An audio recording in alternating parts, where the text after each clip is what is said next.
Hey everyone, welcome back to the channel. In today's video, I'm going to show you exactly how to make Anki flashcards 10x faster using AI tools absolutely for free.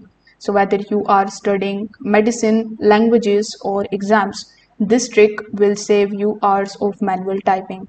So without further delay, let's get straight into it. First of all, you need to come on chatgpt.com and then log in into your account. Over here in this chat section, you need to type the prompt that says make 10 Anki style flashcards from this biology paragraph and paste your study material here. The AI will instantly generate the question answer pairs perfectly formatted for Anki. In the step 2, you need to copy the results and paste them into a spreadsheet with two columns like front and back, and this is Anki's import format.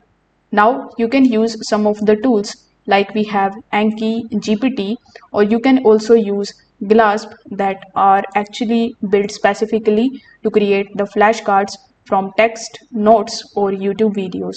So you can come on any one of these and set up your free account here. In the next step, you need to open Anki and then you need to basically import, choose the file and your flashcard will be ready. No more writing each card manually, just summarize, prompt, copy and import. So that's how you can use AI to create an entire deck in minutes for free. If this video helped you out, make sure that you like this video and subscribe to the channel. Thanks for watching.